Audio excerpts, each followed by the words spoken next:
In this video, I'm going to show you a quick and super simple way to add text behind an object or a person inside Premiere Pro. Stick around.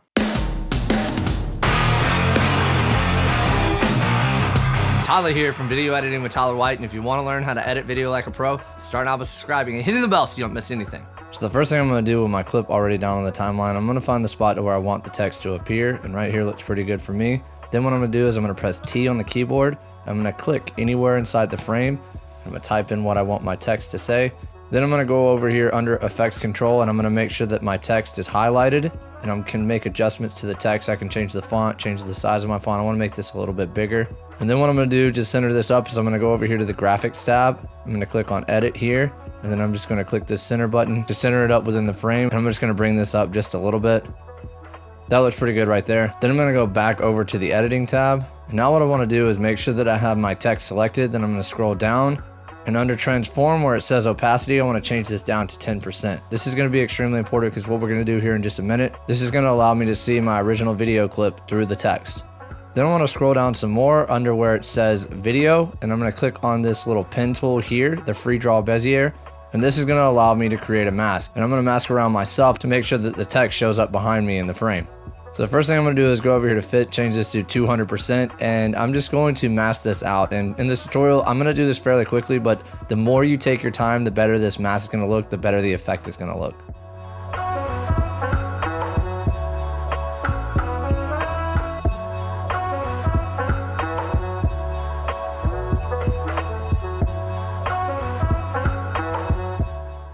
Once I've finished masking everything out, I'll then change this back to Fit, just kind of look at everything. And then I'll go back in, change this to 400%. And then I'm going to go in and make some small fine-tune adjustments by just holding down Alt on the keyboard, clicking on one of the points, and just shaping this to match whatever I want it to look like.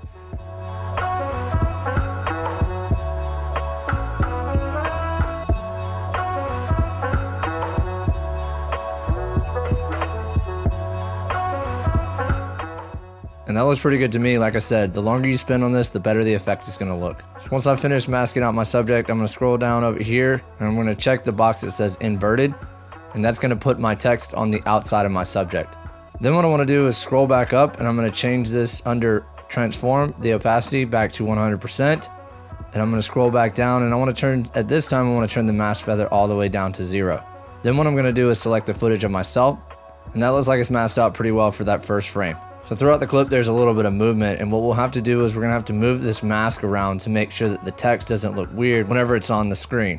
So what we're going to do is we're going to go to the very first frame for the text, click on the text clip, and then we're going to scroll down under where it says Mask 1.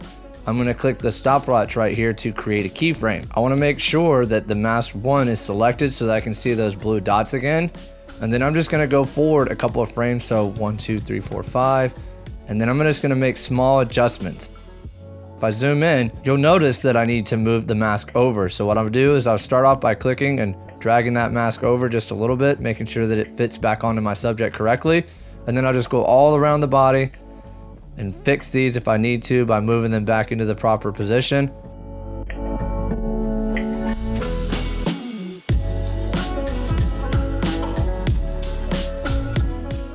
Then I'm going to go over 5 more frames. Zoom this back in. And I'm going to keep doing this all the way to the very last frame of my text. And the trick to this effect is just taking your time and making sure that your mask is cut out really well. If you do struggle a little bit, you can go down here to where it says mask feather and change this up to about 5%. And all that's going to do is just leave a little bit of blurriness. It's going to make sure that it blends really well. You can see around the edges here. I'm not a huge fan of this. I really like the way it looks like just sharply cut, but if you want to add like 2%, that's just going to kind of blur out those edges and make it look a little bit more smooth. Once I've dialed in all my settings the way that I want them to, I'll just play it back, make sure that I don't see anything crazy. And that looks pretty good to me.